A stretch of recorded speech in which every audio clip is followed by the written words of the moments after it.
जिले में पार्टी के संवाद के कार्यक्रम में पहुंचे आम आदमी पार्टी के राष्ट्रीय प्रवक्ता संजय सिंह ने केंद्र और प्रदेश सरकार पर जमकर निशाना साधा। उन्होंने कहा कि केंद्र की भाजपा सरकार ने 3 वर्ष पूरे करने पर करोड़ों रुपए पानी की तरह बहा रही है। यूपी में कानून व्यवस्था ऐसे खराब हो गई है जैसे प्रदेश में भाजपा की नहीं बल्कि समाजवादी पार्टी की पार्ट 2 की सरकार चल रही है। अपने पूर्व मंत्री कपिल मिश्रा के लगातार आरोपों पर उन्होंने कहा कि मंत्री पद जाने की हताशा में जिस प्रकार से आरोप लग रहे हैं वह बेबुनियाद हैं और आरोप कपिल शर्मा के कॉमेडी शो से अधिक कुछ भी नहीं है। नगर के नगरपालिका परिषद स्थित तमसा प्रेस क्लब सभागार में आयोजित आम आदमी पार्टी के कार्यकर्ता संवाद कार्यक्रम मुख्य अतिथि के रूप में पहुंचे पार्टी के राष्ट्रीय प्रवक्ता संजय सिंह का कार्यकर्ताओं ने जमकर स्वागत किया।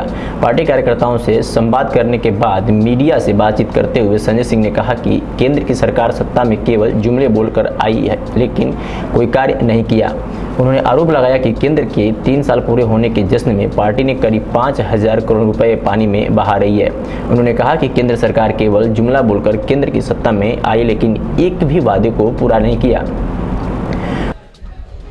लेकिन ईवीएम का जो चैलेंज है वो एक ड्रामा और नौटंकी के अलावा कुछ नहीं है। चुनाव आयोग में मैं गया था, मैंने उनसे पूछा कि ईवीएम को आप टेम्पर करने की कैसी छूट दे रहे हैं।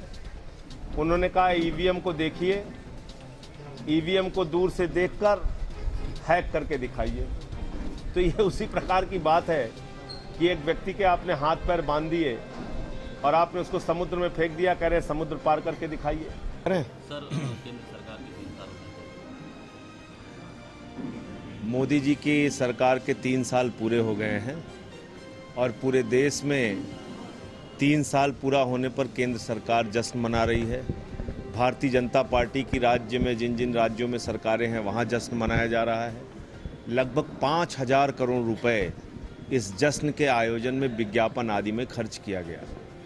लेकिन मैं प्रधानमंत्री जी से चाहूँगा कि अगर वो 3 साल का जश्न मना रहे हैं तो अपने आप से कुछ सवाल उनको पूछना चाहिए। उन्होंने वादा किया था इस देश की जनता से कि 20 लाख करोड़ रुपए स्विट्जरलैंड की बैंक में जमा काला धन हिंदुस्तान लेके आएंगे और हर आदमी के खाते में 15-15 लाख जमा किया जाएगा। उस वादे पर वो झूठे निकले। दूसरा वादा उन्होंने कहा था युवाओं को 2 करोड़ रोजगार देंगे। खुद केंद्रीय रोजगार और श्रम मंत्रालय का आंकड़ा है 84% रोजगार घटा है।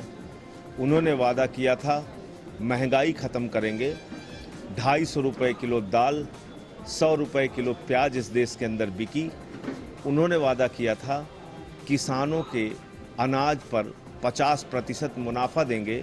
किसानों के अनाज का मुनाफा मिलना तो दूर, मोदी जी की सरकार में 3 साल के अगर आप आंकड़े उठा लेंगे तो किसानों के आत्महत्या करने की दर बढ़ी है। ऐसी हालत में किसानों को पहुंचा दिया है इस सरकार ने जहां तमिलनाडु के किसानों को आकर पीएमओ के सामने पेशाब पीने को मजबूर होना पड़ता है। ये बहुत दुर्भाग्यपूर्ण है जब इस देश का अन्नदाता ऐसा करने के लिए मजबूर हो रहा है। आज उत्तर प्रदेश के अंदर बहुत बड़ा नारा, पर आपको क्या करना है योगी जी की सरकार में इस तरह का हालत? देखिए, मैं सिर्फ ये कह रहा हूँ कि भारतीय जनता पार्टी को अब अपनी पार्टी का नाम भारतीय जुमला पार्टी रख देना चाहिए। वो रोजाना सिर्फ झूठ बोलकर, जुमले बोलकर, 24 घंटे बिजली देने का वादा करके, गुंडाराज खत्म करने का वादा करके जनता का वोट तो ले लिया उन्होंने, 325 सीटें ले ली उत्तर प्रदेश में।